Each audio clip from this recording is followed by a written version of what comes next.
I don't know to preempt, because I'm not a speaker, neither do I even know the depth of the content that we are gonna learn, but I'm really, really optimistic because this is one of the areas we know as youths we have. I mean, there's a lot of potential, and sorry, yeah, there's a lot of potential. Of course, we may have not even know how to navigate the career world. We just find, we've just found ourselves possibly in our first jobs. Maybe you find some strangers there in the name of bosses and colleagues, and sometimes you feel like you are just already, overshadowed, and you feel like you are not gonna be relevant at all. One of the things I'm really looking forward to from Bukusi's presentation is that, how do I scale? How do I, shed off the irrelevance tag? That feeling of, I'm young, I'm irrelevant, or even the issue of, wazee wamekalia hizi mapositions kubwa kubwa. When will we ever rise? When will we ever occupy the positions, and so on? Those are some of the things I'm looking forward. The few co-hosts I've made, you can help me in muting, though I will. Pastor Angela, allow me to make you a co-host. You help me in muting. Yeah, so thank you very much. So basically, that would be what I'm looking forward to, and I want to believe that you also have your expectations. Now, this is a structure this will take. After this introduction, I will take a back seat, and I will allow Coach Isabella to take over. She will be now the moderator, and she will be able now to introduce to us, Alan to us, and take it over from there. Then I will come back to wrap up at the end of the session. So karibu sana, Coach Isabella. I hope you are there. You can hear me. Take it over. Thank you. Hi, Matthew. Thank you, Coach Matthew, very much. And hello, everybody. I am very excited this evening. It's great to be back here. It's great the break was needed for us to rebrand and to repackage ourselves. So thank you, Coach Matthew, for reconvening us again and for giving us this opportunity to be here. Thank you so much.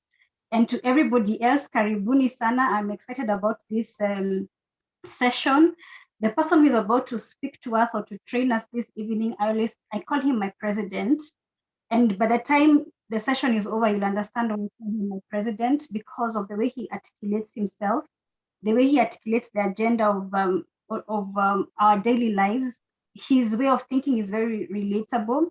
His agenda for Africa, his agenda for people in the corporate world, people in management, people in leadership, you will get to know and understand why I always say Alan Bukusi is my president. Now, let me just say, Alan Bukusi is a management consultant, and he's the author of How to Prosper in Employment. Now, How to Prosper in Employment is the foundation of our 4-week training. And I'm hoping that all of us who are logged in today here, we are all going to be in for the next 4 weeks, the next 3 weeks, plus this one, the next 4 weeks.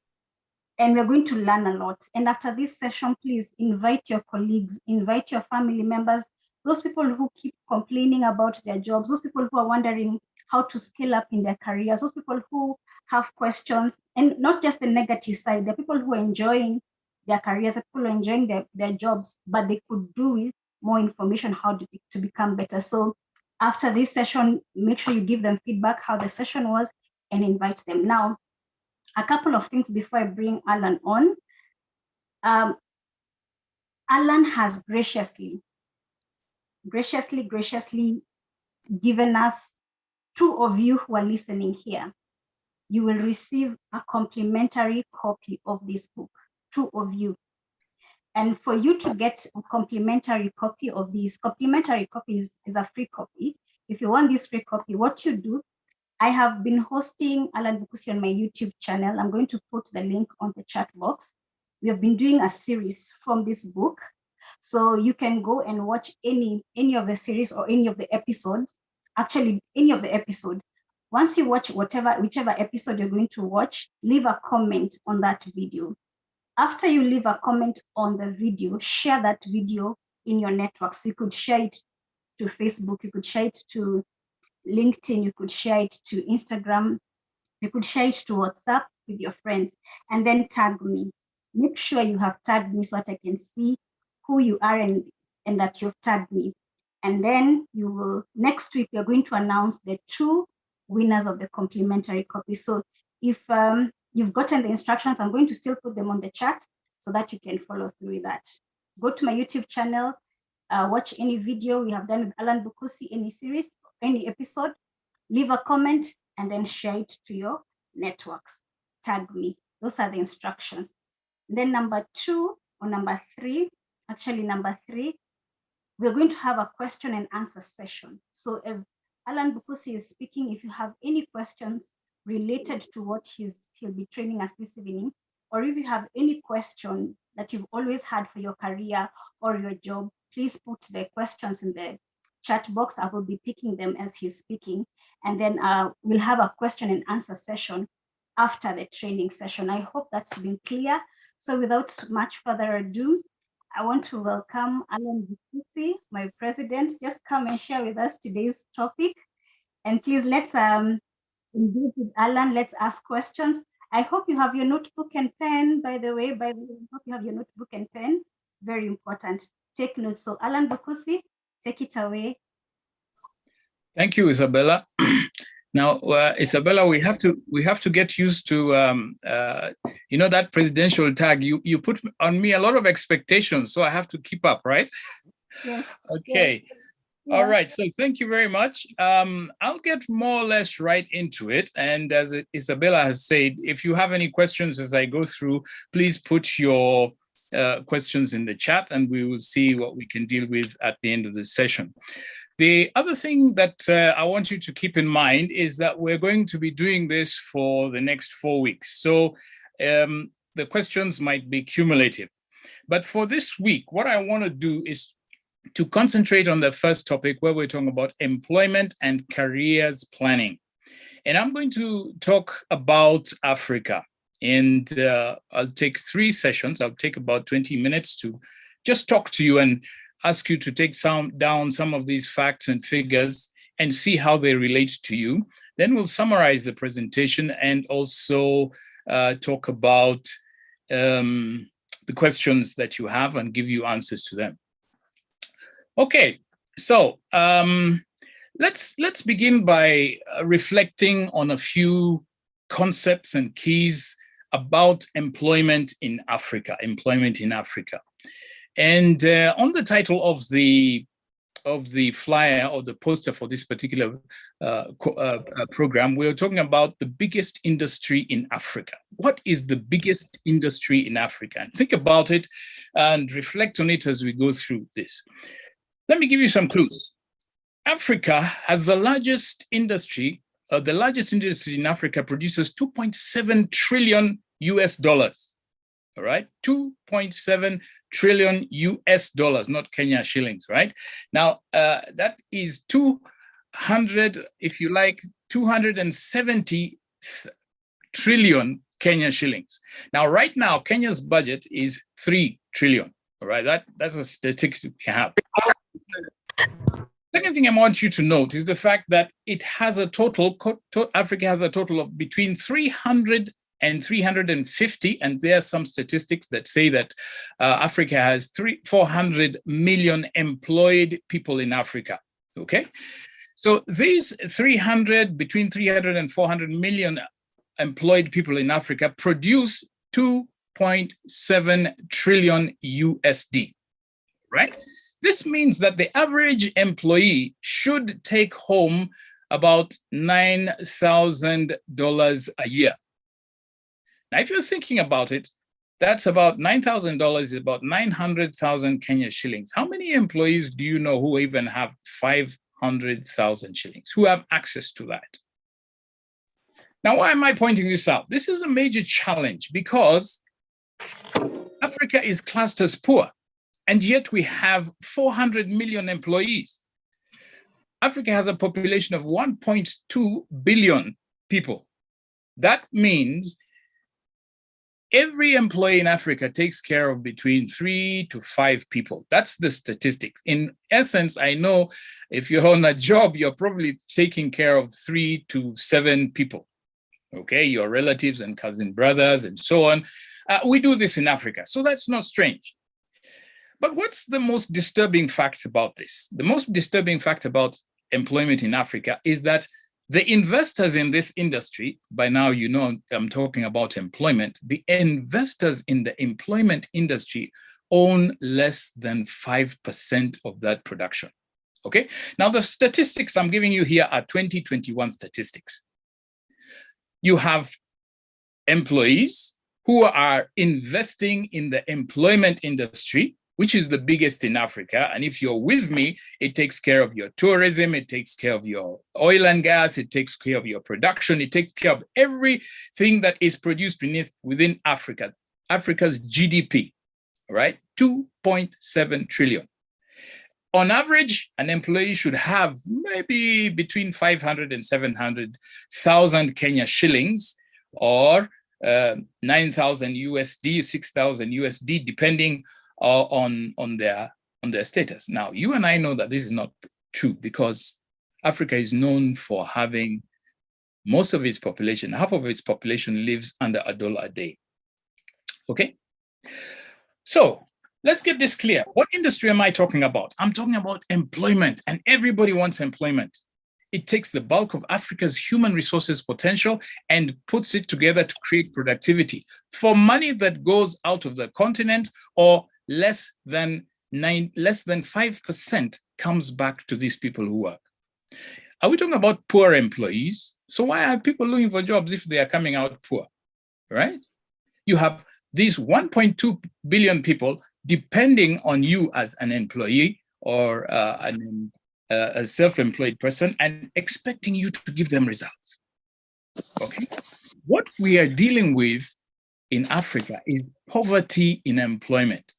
Now, stay with me. I'm just giving you the background during this particular session. We're talking about poverty in employment. People get employed and come away from employment with nothing. Now, until employees learn how to create wealth, this continent will forever remain poor. So if you're with me, I'm saying, if you should be even thinking about, or if you have a job, or you're going to get a job, and this is a great thing we are talking about to you as a youth, this is the time in which we can change this continent, and this is the time to make money for yourself. Now, people will say, man, you make money. Well, ask any employee, why do you go to work? They will tell you, I need money. I need to pay the rent. Okay, so if you need money, how come it always gets finished by the end of the month? Don't you have any left? You know, we need to start thinking about how to ensure that this employment industry creates value for ourselves in our different positions. Okay, so that's Africa. Now I'm going to move forward a little here, because we're going to talk about this as we go around. I'm going to give you some history behind the global environment in which employment is taking place. Now, I'm talking about Africa, and I'm talking about a volatile, uncertain, and complex and ambiguous environment around the world. Now, let me give you some history. I'll come back to VUCA a little bit later, just when I summarize this, and help you see why this is important. Let's date it back, 3 generations of employees within Africa. In the 1960s, the colonialists left Africa, and the opportunities for employment that were held by the colonialists were given up, right? So Africans had access to employment opportunities they never had before. Okay, now there was a catch, because by that time we had very few people in education. So anybody who had a standard 4 education or a primary school education would actually get a job. So that was the 60s. Then came the 70s, where the African governments decided, you know what, we're going to Africanize our positions in employment in the private sector and in the public sector. And so there were many, many jobs. If you had any basic training, it was an affirmative training, affirmative program where people were given jobs because they were Africans. And by the 80s, we had this thing called 1980s, we had the expatriates leaving, okay?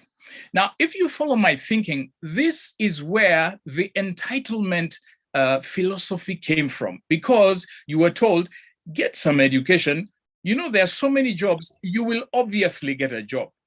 But what was happening in the meantime? Colleges were being opened, schools were being opened, people were getting educated, okay? So by the end of the 90s, things started to change because there started to be a saturation in the market.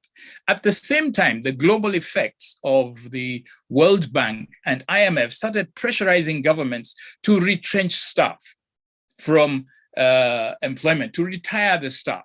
So people were actually retired. This is the first generation of employees, okay? So that's the first generation. And they had a field day. There were so many jobs, okay? All you had to do is to go to school. And if you listen to one of the songs of those days, if you're in Kenya, you know this song very well. It would go something like, so many vijana, tena muongeze bidii, mwisho wa masomo, mtapata kazi mzuri sana. Now, I'm a great singer, but I'm not going to sing right now. But what basically that means is that all you had to do was to go to school and you would be assured of employment. So many of you, your grandparents or your parents, when you tell them, you know, I don't have a job, they look at you like, what do you mean? There's so many jobs out there, okay? So what happened at the turn of the century? Well, people went to school. Government said was no longer offering jobs because of the structural adjustments and the democracy at the global move for democracy at that time. So employees were retiring and people had to move out. Now, what happened in the private sector? The private sector said, if the government is employing, we will also retrench. So this thing called a permanent and pensionable job disappeared from the market. Okay, so if you look now, and we are the youth right now, and you're the youth who are looking for jobs right now, you'll probably get a contract job, right? Be comfortable with that. Now, the people who had permanent and pensionable jobs used to get a house, they would get a car, they would get school fees for their kids, they would get all sorts of club benefits. Those things are no longer available right now because that season is gone. So we're into the new century now. By 2010, people had started saying, okay, do you know, in Kenya alone, we had in the region of 250 universities, both public and private.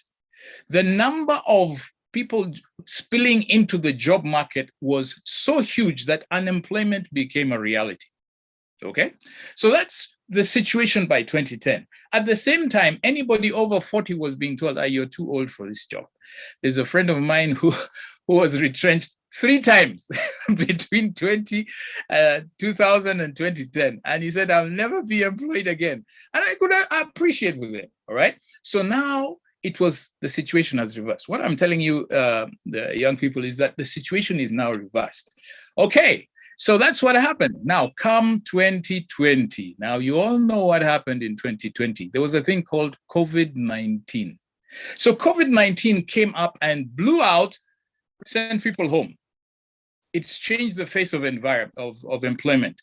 We have moved from permanent and pensionable jobs with all the benefits you could imagine to contract jobs where you can only get a 2 years job, to COVID-19, where if you have a job, my friend, you're lucky because you had been sent home. There was retrenchment. Yes, all right? So we're in a situation where we're saying, do you value the job? Can we value these jobs? All right? Because employees now are no longer employees per se in an organization. As an employee, you are technically a supplier of goods and services to an institution. Now, stay with me because that's going to be something we're going to come to revisit during the next few weeks, okay? So you used to be in the organization would take care of you. You are now at home, working from home outside the organization. You must take care of yourself and create your own career. Employers are no longer doing that for us. So that's the status of employment. Now, before COVID, the unemployment rate was between 10 to 25%, 30%. In Nigeria and South Africa, where I heard one of my friends or participants is coming from, employment is even higher, up to 35, 40%. Those are statistics you can get from ILO, depending on which level. So what I am saying is, let's get real. let's get real and understand the context in which we are looking for work.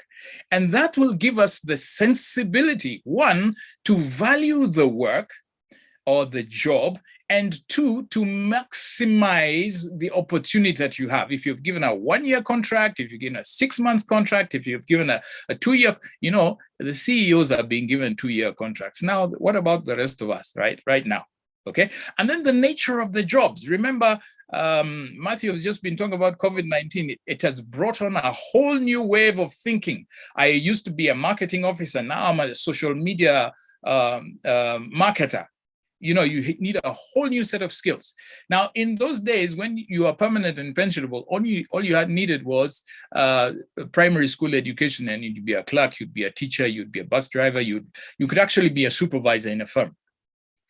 Okay, so I'm saying that to help us appreciate the differences and the changes that has taken over.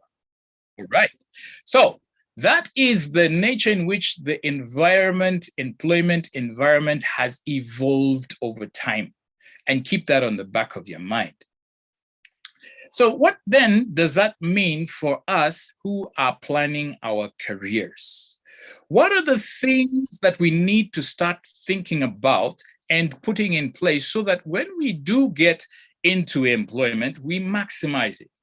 Now, even though these facts that I've presented to you may be surprising, the fundamentals of employment remain the same. But one of the reasons why employees take so long to settle in employment and never create wealth for themselves is because of the sudden, poorly managed transition between education and employment. You know, education and employment. I'll say that again so you can figure it out, because many of you have degrees, you have been to college, you've trained, you've come out, there's no job, you're actually unhappy and you think the job was a waste of time, all right? But remember, when you went to Form 1, you had a whole term of orientation. They told you this is secondary school, you know how to run in secondary school, don't touch these Form 1s, they are still learning. When you went to university, they gave you 2 weeks of orientation and told you this is where the classroom is, this is where the lecturer is, and so on. Okay, so you graduated, right? So who told you about employment? Nobody. You hit the streets tarmacking. Okay? Big problem. Because no one told you what to look for or what the employers look for or what you're supposed to do to get a job. You're just thrown out there and you're told sink or swim. Now, this is why programs such as RMP, Royal Youth Mentoring by Matthew and his team is absolutely vital. What we're giving you here is the knowledge gap between education and employment, so that you can fill in the gap and make appropriate moves to enable you to either get a job or create a job. Now, I'm choosing my words very carefully here, okay? Because the first thing you need to know about your situation in terms of life from now on is that there are only 2 careers in life. You're either employed or you're in self-employment. Those are the only 2. And I can guarantee you, between you and the next 10, 20 years, you will be oscillating between the 2. Now, I told you, my grandfather had one job, or, you know, they just worked with the railways or just worked with one company throughout. My parents managed to have maybe 2 different jobs. Now, in my generation, when we were getting jobs in the late 90s, you know, I've worked in 5, 6, 7 organizations, but then I went into self-employment. Now, this generation may have, you know, 10 jobs, and 10 of them will be self-employed and 10 of them will be contract-based. I hope you're getting my thinking here. So there are only 2 careers in life. And you have to figure out how to get those done. You should be able to employ yourself, or you should be able to take those skills and sell them to an employer. Both of these options require work. So the balance right now, because there are no jobs, I've already given you the statistics. In some countries, we're at 45, 50%. That means half the people have jobs and the other half don't have. What do the other half do? Between the two of us, we've got to figure out, between those two groups, they've got to figure out how do we produce that 2.7 trillion, okay? And either you're going to be producing work yourself or you're employed. The second thing I'd like us to get to know is that education is not an end in itself. The purpose of education is to equip you for enterprise. All right, I'll say that again. Education is not an end in itself. Now, people get into education and you believe, you know, once I've got a BSc, a BA, a college degree, a ACCA, I'm fine. You're not fine. You're only fine if you can apply the skills that you learned within that education process. So that means, again, you have to reflect on what are the education, because education is valuable. People perish because of lack of knowledge, which is given through the education programs. Yes, there is a problem with the tarmacking and a crossing over between education and employment, but education is still valuable. And young people really get frustrated because, like, where are the jobs? So why did I go to school? Okay, education is not an end in itself. The purpose of education is to equip you for enterprise. You either engage as an employee in an enterprise or you create an enterprise to employ yourself, which means you're in self-employment. So that's the destiny of this generation. You have to be employed either as an employee or employing yourself, which means we're going to talk about the skills, the competencies that you will need, first of all, to maximize value on a job, but we'll also use those same skills to be able to create your own employment and create an enterprise and employ yourself. Now, let me take a break here because I like giving this example. If your mother asks you to wash the dishes and you don't wash them once, and then she asks you again, and you remember as a teenager you didn't wash them, and she probably asks you a third time, and you've told her that, you know, I've got many other things to do, and you disappeared.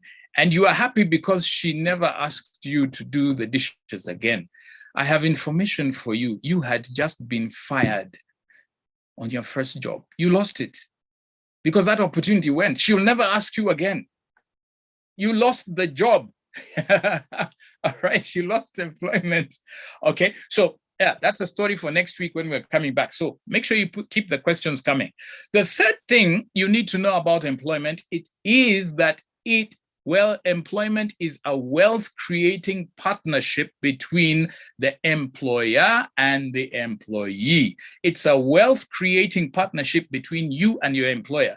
Now, many people lose that. I've just given you the statistics that out of that 2.7 trillion, only 5% of the people actually earn profits out of that. And those are the employers. Why? Because they have a plan. How about the employees with the 95%? They have no plan whatsoever. They don't even know why you came into employment. They didn't know that the sole purpose of employment was to create wealth. Wealth for your employer first, and wealth for yourself. So what is your means to wealth? You get a salary, right? Okay, so what did you do with it?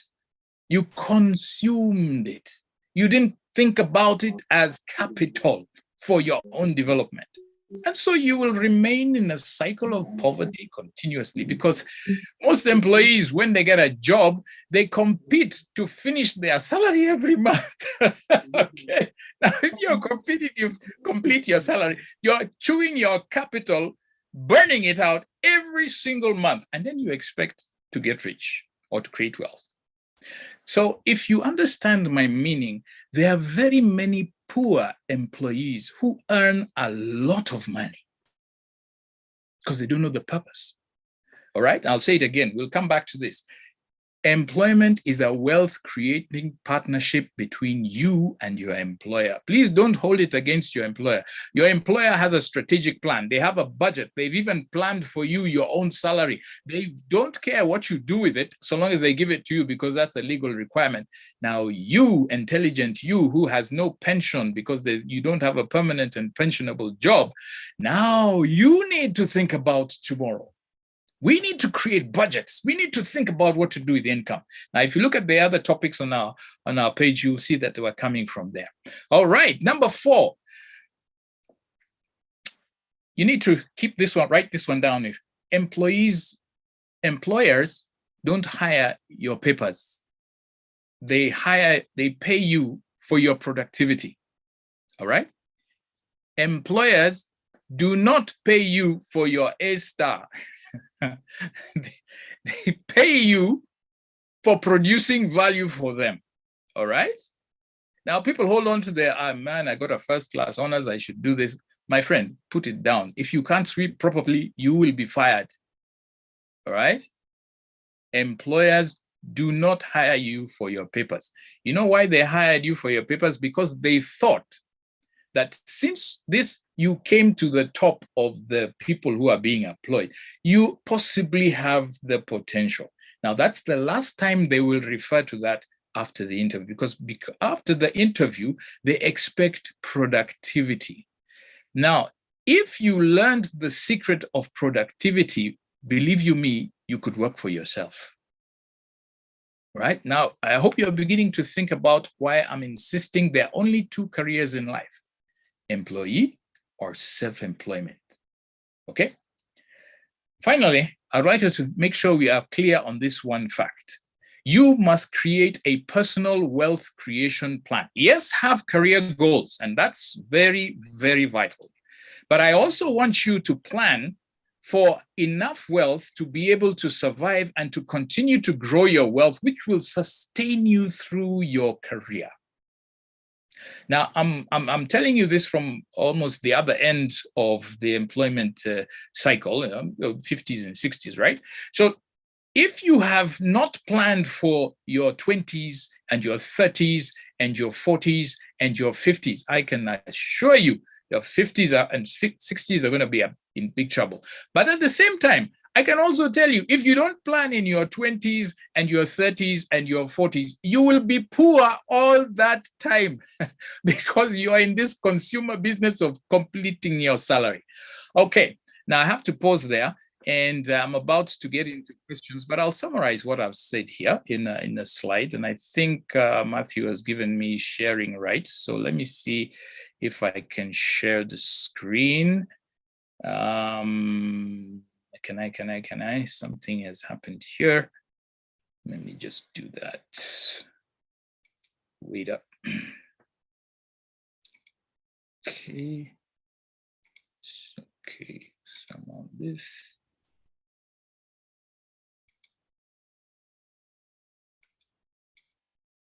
Now we'll share my screen.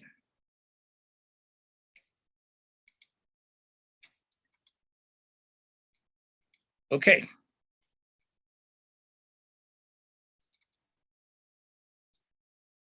Right, so somebody give me a thumbs up if you can see this screen.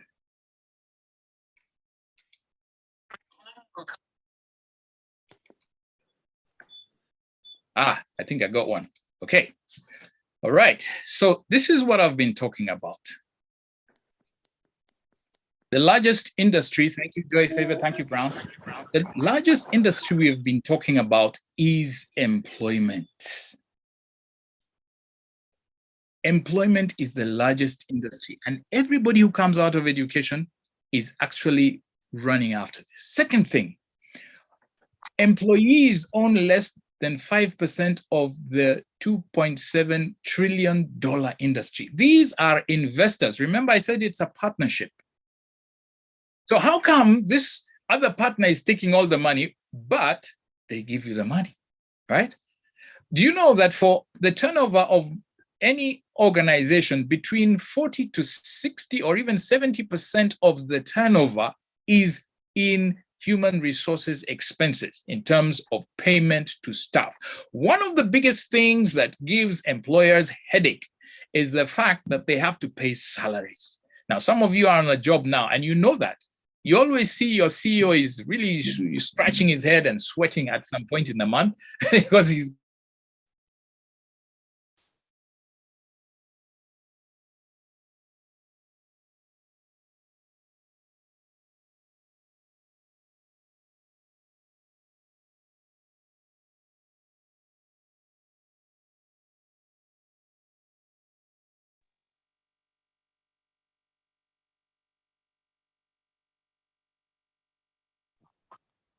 Hello?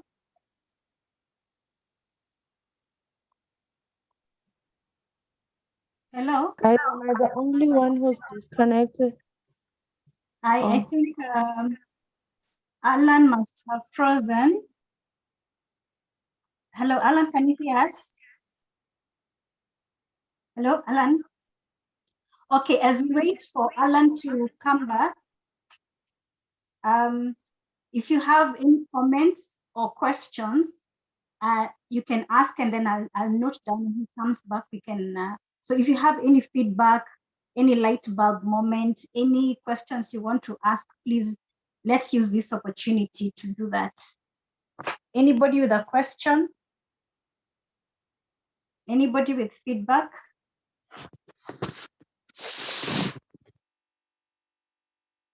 Question or feedback?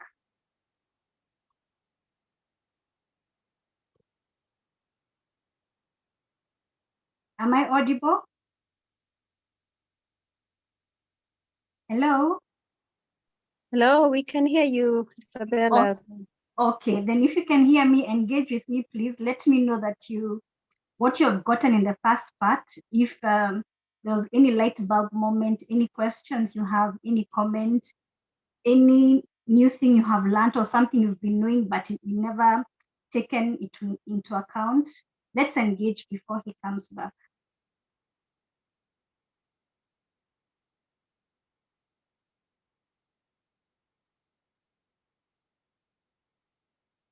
Okay.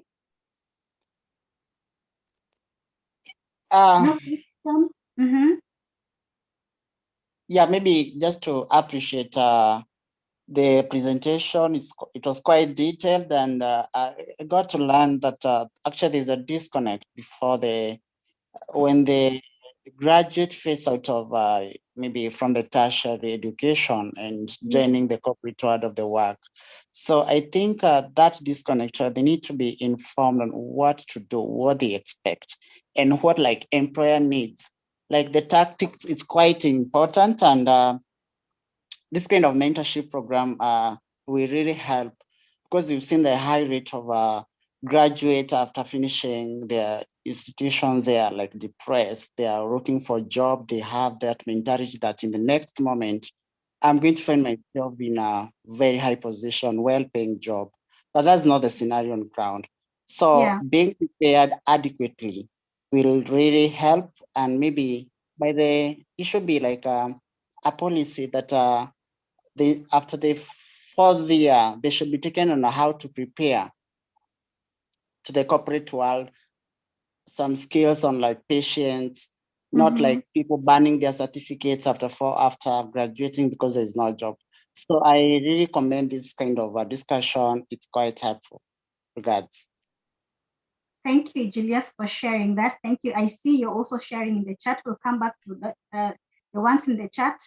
I see Alan Bufusi is back. So Alan, welcome back. We were just engaging and sharing what we've gotten from the first part of your presentation. So you can take it away so that then we'll come back later to the comments or toward the feedback we have received so far. Oh, thank you, Isabella, for standing in there. I think I got cut out. Just to confirm, anyway, I was almost done. So let's just make sure, give me a thumbs up, Isabella, or somebody who goes, you can see that.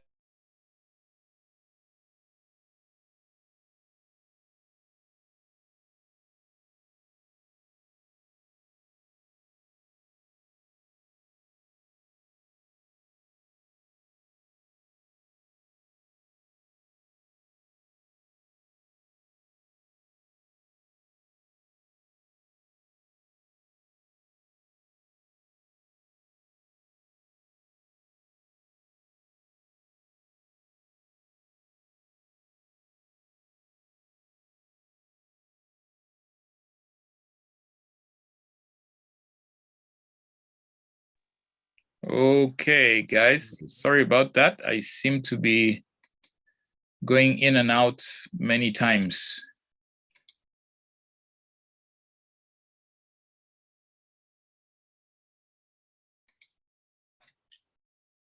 Okay, I can see the screen. Yes, we can see the screen. Great. So we're talking about what I have not talked about individual countries. I've talked about Africa, and I did that deliberately. I want you as young people not to think about your village, don't think about your city. Think about Africa as your playground. It is bordered by the Atlantic Ocean, the Indian Ocean, the Red Sea, the Mediterranean. This is the territory that God has given you. So when you're looking for a job, please do not just go to walk the streets and tarmac. Please do it online. Let me put it this way: the cost of application for a job in Kenya right now with an email is the same cost of applying for a job all over the world. However, I love Africa. I believe God put me here for a reason. So I'm just sharing with you my vision that please, can you help Africa first before you go to US or the other places? Okay. All right. So here is the employment environment we've talked about. One, we are very sure there are no permanent and pensionable jobs, and there are no great jobs unless you make use of them. You can earn 100,000 and finish 100,000 in one day. Okay. But you can earn 20,000 and make more money over the year than a person who earns 100,000, because you need skills, you need competencies. Next thing we need, the job market is flooded. So what does that mean? That means there is an option. Employ yourself. That's an option. The same skills your employer uses to pay you, why don't you use them yourself to work? All right. Employees must take responsibility for their own career development. If you want a career, if you want to be a painter, if you want to be a bus driver, my friend, you've got to take the initiative. Nobody, in previous employments, people say, we'll train you, we'll give you this, we'll give you that.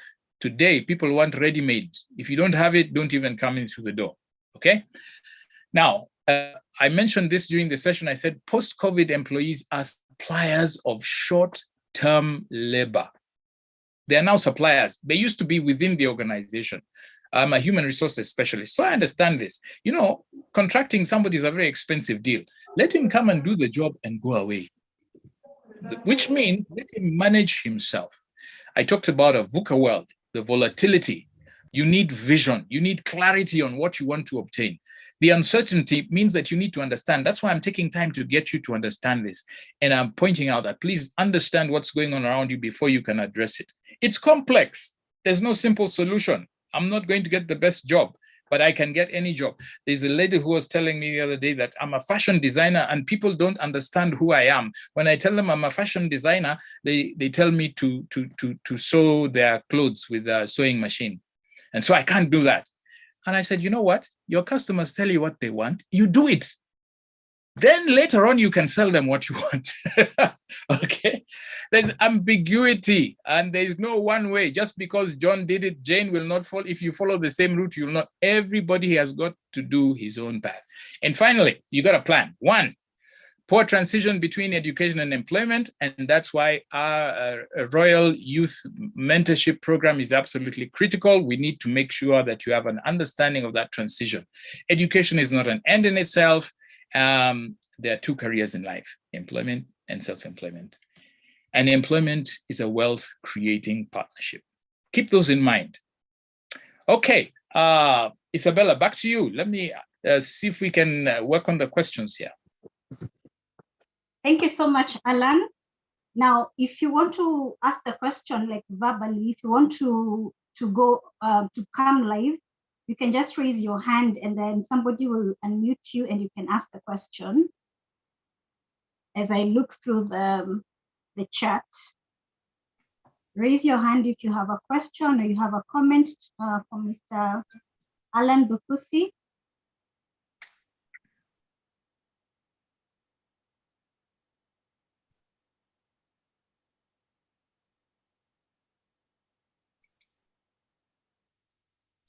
As we wait for a hand, there are some challenges that Alan has thrown our way. Number one, he has asked us, do you have a plan for your employment? Let me see by a show of hand.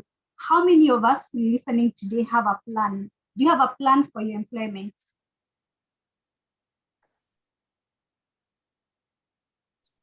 Okay, who doesn't have a plan? Like you don't have a plan, you don't even know how to do a plan. Who doesn't have a plan?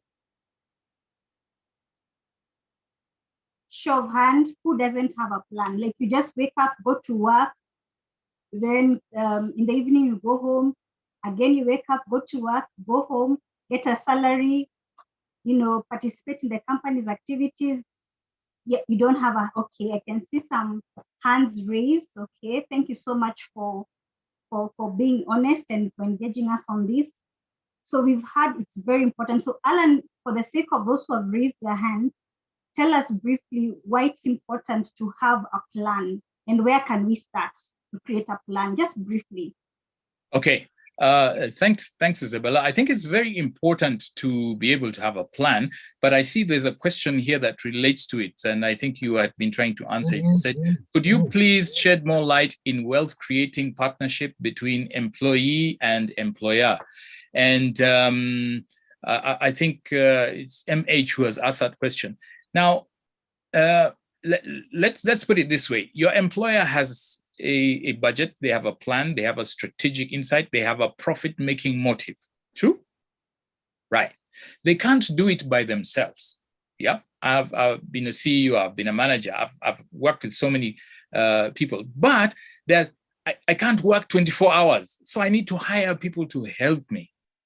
Now notice the employer is hiring people to help them. Okay. So to help him create wealth, as a reward, he will give you part of the wealth that you've created in terms of a salary. That is the nature in which it is a partnership. Now, that is a very critical concept because most people think that I just work to get money to pay my rent. But when you consider that you are making money for your employer, why don't you make money for yourself? It is absolutely important. Because if you don't, you will come away from that employment. And by the way, I didn't tell you the story, but maybe I'll tell you a little later, is that in the 90s and 2000, and when people were retrenched from jobs, it was very, very sad. People had been working for 10, 15, 20 years, and they were told, please, you go home. They didn't have a house. They had no place to stay. They were still paying rent. The children are in university. There was no money. And so they pleaded, please keep me back here for one more year. Now, if you have been earning, say, 50,000 shillings a month for 10 years, do you know how much money that is? Every year, that's you'll have 600,000, and that will be 6 million shillings in 10 years.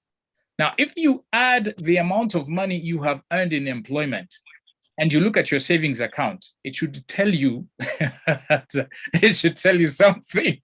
The amount of money that has passed through your fingers, and there is nothing left in your savings account or assets that can account for that 6 million shillings you've earned in 10 years, you're in trouble. Now, bring it down to 10,000 shillings. Don't go up there. You will be very surprised in 5 years you've earned 5 or so million shillings.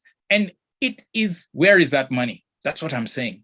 But your employer is still in business. They're making profit every day and they are paying you as you come into work. You think they care for you. They do care for you. They do care that you come to create money for them. Now, there's nothing owing to the employer. I'm an employer. They have their own interest. Please, as employees, let's have our own. Okay? Great, okay, thanks. Thank you. Yeah, Thank you, Alan, for that. The question you have answered, Alan, is it this one in relation to wealth partnership? Yes. Great. I hope, Milimo, your question has been adequately answered. Thank you, Anne Kiare. You're saying that being a fresh graduate, you're learning a lot. Yes, learn a lot so that you're ready for the job market. You start on the right foot. This is a great initiative. Thank you, Shelley, all the way from South Africa. Share spread the word, and next week, let's see you come with more people from your community. We will be so happy to host you and to have you. Thank you, Joy Favor, for appreciating Alan and taking notes. Remember to implement what you're learning. Then Angela says, self-employment is a great risk. How does one maneuver transition if one has been in full-time employment over the years and what venture can one consider to start with? So Alan, maybe you can help us answer the question raised by Angela. Oh, okay, thank you. Yeah. Now, thanks, Angela. Very interesting question there, because if there's a 35% unemployment out there, and maybe half the people are employed and they have been feeling secure on their job, that false security is not there, first of all. Okay, you may be one of the lucky ones I'm talking about who have had employment for 5 years straight. And even then, if you've done 5 years, I'm telling you, you're on overtime. Okay, so you need to start thinking about, how do I generate wealth even from an external environment? In other words, when I earn my money, have I saved some? If I have saved some, have I invested in a piece of land? Have I invested in something that I can work with? Or are you just buying cars or the latest clothes? Now, those are not investments.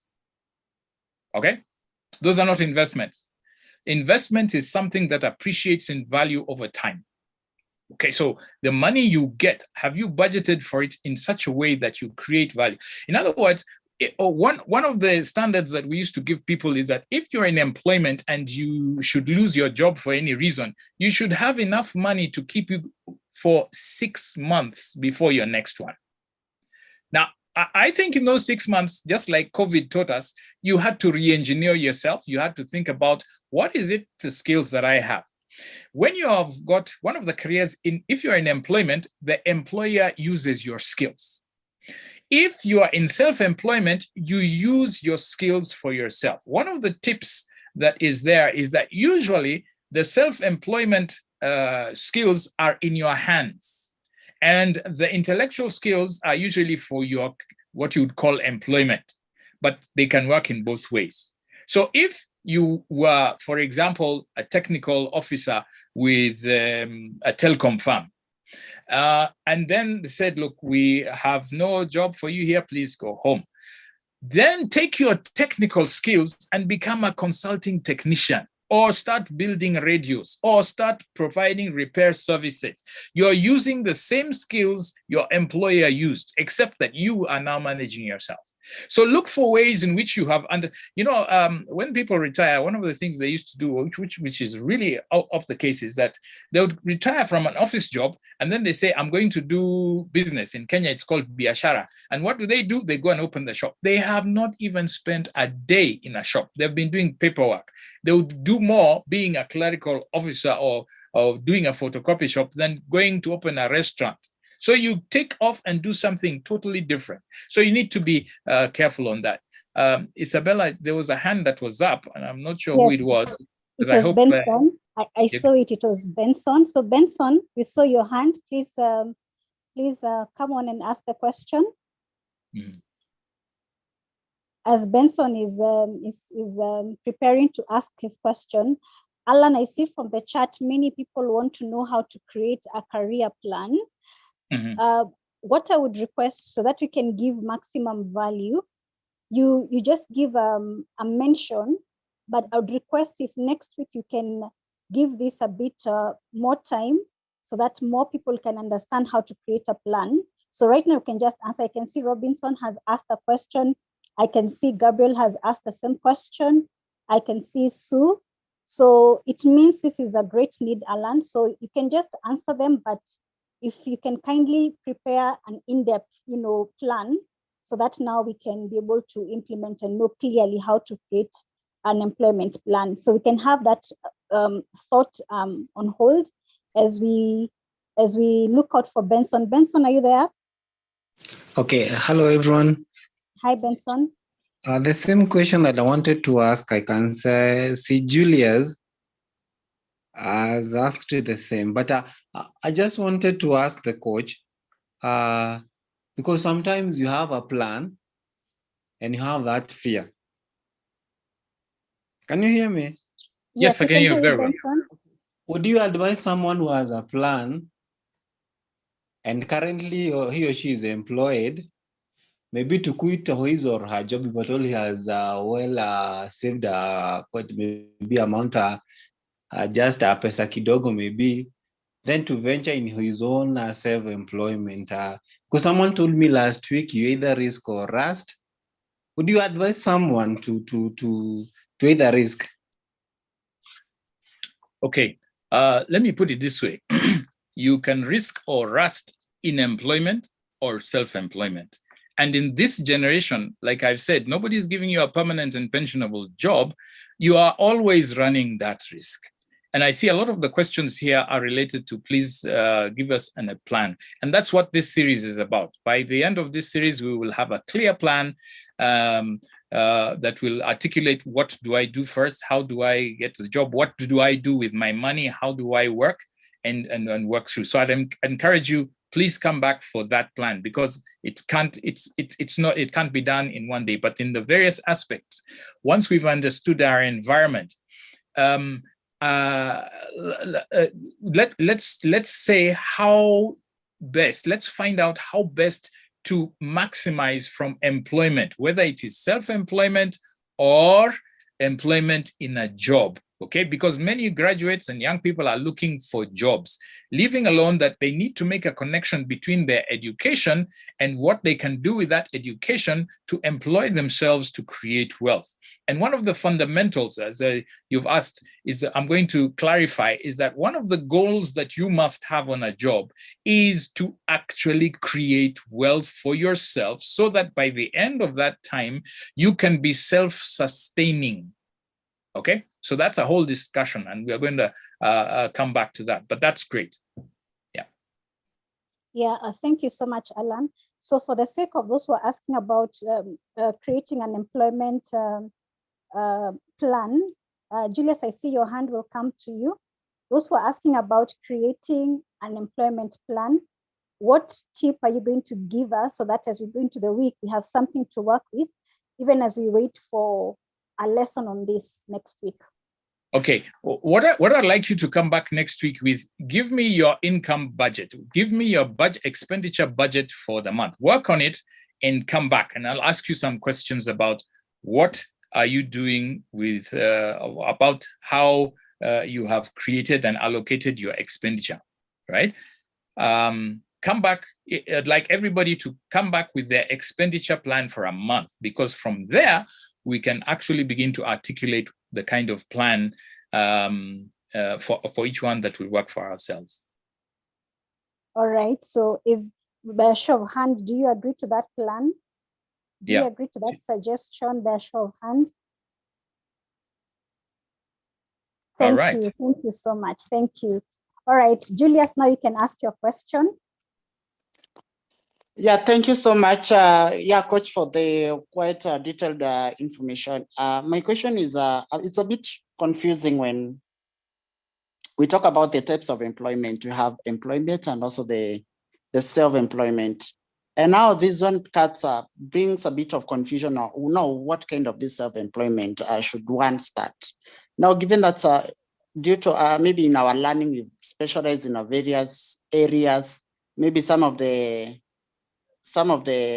our expertise, we may find it like hard to come up with some self-employment. So I think maybe I would request that maybe you emphasize more on the self-employment and how we can utilize the learned skill so that the skills that we've learned in our various expertise, and we can translate to maybe self-employment, that kind of things, because sometimes everyone tells you to do self-employment, but when you reflect back what you studied in campus, you wonder how can this one become a source of wealth and so forth. So maybe next time you may expand it more on that area. Thank you.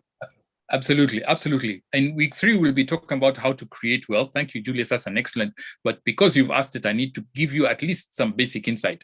All right. Now, there were employed teachers when COVID-19 hit. Many of them had never thought about self-employment or anything they could do.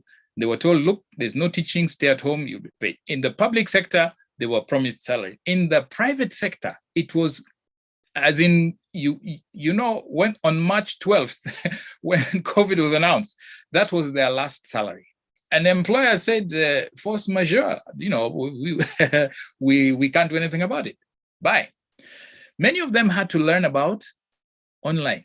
Many of them had to figure out, I'm going to do tuitions. Many of them had to figure out, like, hey, how many people are there in the estate here? I can put a few of them together, get the textbooks, sell them to the people, send them notes. We exchange notes. I write the questions, the student answers, I pick up the papers, the parent pays me for 100 shillings, 200 shillings, okay? So your question is, how do I think outside the box? And it's absolutely critical. There's a young lady who went to do hairdressing, and she did the hairdressing, and now she's completed the course and now can't find a job. So she's figured out, okay, so how do I use my hairdressing skills? There are the products. You know the production process? There's the products. There's the actual head skills. There's the facial massage and so on. She just took one area and said, you know what, I'm going to do nails. And everybody in the estate, you know what, my Facebook page, I do nails. Out of that. So what you're asking, Julius, is a very interesting question. Like I said, your employer takes your bulk skills and uses them. Now, in this generation, you must figure out, what are these bulk skills my employer is using? Why can't I use them for myself? Okay, I'm gonna ask Isabella, let's take all these questions. We'll figure out. One is that we need to come up with a plan, and two, the self-employment. Yeah, we're going to do that. There's Robinson who asked earlier, but in my view, the hardest thing to get is the first job.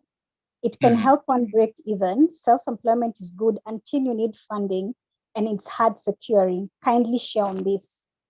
So he's talking about getting a first job, breaking even, versus self-employment, which means you need to look for capital funding, and sometimes it may be hard to secure this. Okay, I'll break that question into two. One, your first job is very important, and I want to encourage everybody on the platform to look for a job for at least a period of time. One, employment is the university of enterprise. You will learn a lot. Even when they send you to do the message, being a messenger, you learn the dynamics. There is only one place you learn business. There is only one place you learn enterprise, and that is in enterprise. So your first 2 or 3 years of employment, don't worry whether you have your accounts and they tell you to do marketing, or they tell you to be the office manager or be the receptionist. You will understand the process of enterprise. Okay, now that is absolutely critical. I'll give you a sneak preview of where you get capital. The name was Jonathan, I think. The person who asked the question? Yes. Robinson. Okay. Yeah. Now Robinson, listen. Let me try and break this down. The first day you are employed, are you paid? I can answer the question. No. When do you receive your first salary? You receive your first salary at the end of the month, after 30 days, right? Okay, so who funded your employment for that month? Okay, you borrowed from your mom, okay, your brother, or you went to borrow somewhere and some goodwill, so you had some money for transport and lunch and so on, and for a tie, and okay. Now listen carefully. You funded your own employment. And believe you me, you fund your own employment throughout life. From your very first salary, you funded your employment. Okay, so what does this mean? If you earn 30,000 shillings, right? You're told the job is 30,000 shillings. How much do you need to get through the month? You need 10,000 shillings for your transport, food, and basic needs, okay? So this is what happens to most people. At the end of the month, they are so happy they've earned 30,000 shillings. But because you have attended this seminar, you are now very clever. How much did they earn? They only earned 20,000. And because it is a net of what they have spent, what you have spent, and what is remaining. Now, this money that you have, 20,000, is called capital. Now, what do you do with capital? You don't chew it all, you save it. So you take 10,000 and put aside, and then take the 10,000 you need to spend for the next month. So that with time, you begin to put aside capital to start your own business. Now, that's a very important concept you need to remember. Employers don't pay you what you haven't earned. That is a very important statement. You, from the first day you get a job, you are paying for yourself. Now, let me tell you about an employer, because I think some of you employers, and even I'm an employer, I will not hire anybody unless I am making 3 to 5 times as much as I am paying them. Now, it makes sense. It's my business. I've set it up. I'm paying rent. I'm paying administration costs. I'm even hiring you. I'm paying your taxes. Hey, I can't go at a loss. Now, once you understand that arithmetic, you know that you remember my statement, employment is a wealth creating partnership. The employer knows that business. Do you? Because if you do, you will learn how to accumulate capital from your salary and income, which is next week's lesson. Thank you so much, Alan, for answering that question. I hope, Robinson, that has been adequately answered. Angela, give me a show of hand if your question was also answered adequately, if you're happy with the answer that you've gotten. Then there is somebody who asked also, there's a question. I've learned from Aswan and Aton, I have learned that the formal employment isn't the only way out and that the real deal is self-employment. Is this true, Alan? Sorry, repeat that again.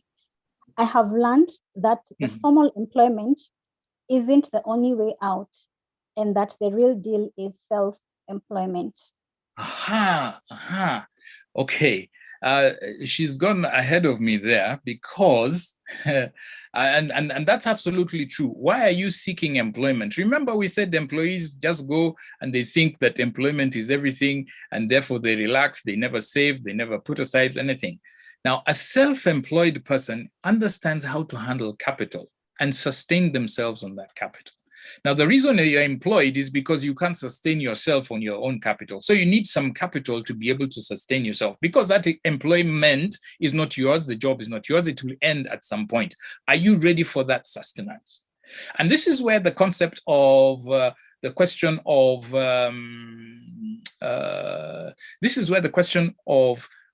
capital now becomes absolutely critical, and why I emphasize that you are an entrepreneur. You work in an enterprise. I mean, you talk about an employee. You're not an employee. You're in a wealth creating partnership. Please create the wealth. I've touched on it, but I hope that works. Okay, thank you so much for that. Anybody else would like to ask any question? I see Mariam saying, I don't know if this is a question or a comment, we need to learn on how to create jobs through our talents or studies or calling. Alan, if Absolutely. you can comment on that. Yeah. Absolutely. You know, how did Steve Jobs start? He recognized that he did his electrical, and all he needed to do was to put one or two things together. Steve Wozniak, he used those skills that you have. Now, unfortunately, we are created now with an entitlement expectation that education should actually sustain us by itself. Remember, I said your employer doesn't pay you for your papers. He pays you for your productivity, and productivity in his business. Now, what is your business? In other words, the greatest thing that will sustain you in employment throughout life is to discover what your gifts and talents are that you can sell to this world, and they will buy them happily. If you are an artist and you have discovered that competence, it may take you a bit of time to get there, but it is the most long-lasting employment you'll ever have. All right. Thank you. That's a great observation. Okay, thank you so much. I believe all the questions have been answered. In case we have missed your question, raise your hand because we don't want to lock you out. If you have any comment or question, please raise your hand or put it in the chat in case I don't want to leave anybody out. Joy Favor. Okay, thank you, Joy. Angela, I like the challenge on wealth creation and ideology on employment. Yeah, that was a light bulb moment. Employers don't hire you for papers, they hire you for your, now we know. So papers are good, get all the papers you must get or should get or want to get, but remember, the employer looks for the value you give, not the papers. They will hire you the papers, but the value is what they look for. One of the things that Alan has said that I'm taking home today is you need to take care of yourself and create your own career. Take care of yourself, create your own career. Then there's a question that Alan asked in passing. What did you do with your salary?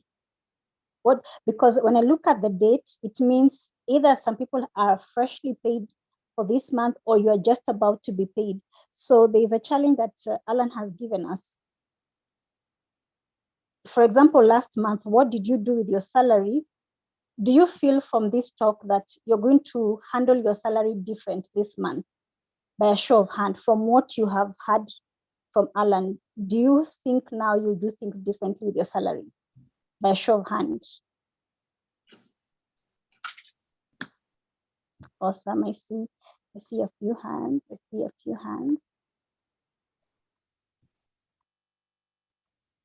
Okay, thank you so much. The last, my take home is think not about your village, but your city. Think of Africa as your playground. So that means don't think small, think big. Know that you, like he said, employment is a wealth partnership between you and your employer. All right. So I have put in details in case you want to get a copy, to buy a copy of Alan's book. I have put the details on the chat. Go ahead and a copy is 500 shillings. It's good when you have your own copy.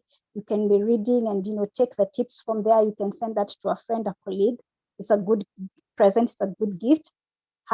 Next week, we're going to announce the 2 people who are going to get the complimentary copies. We are giving out 2 complimentary copies today. Matthew, I am happy that we have reached to the end of today's session. I'm really looking forward to next week. And as I hand over back to Matthew, please, this is one thing I want to request before you start leaving. I see people are now leaving and you want to go to sleep. Remember, we said that we need to continue engaging on social media. So please share your social media handles so that I'll also share mine so that we can connect and continue with this conversation. So anytime you go into a meeting, we always say, take advantage of that session and network with the people who are there. If this was an in-person meeting, you wouldn't just walk in and walk out. You would go, say hello to somebody, you would get a business card. So because this is e-networking, share your social media handles so that we can continue networking even after this. Over to you, Matthew.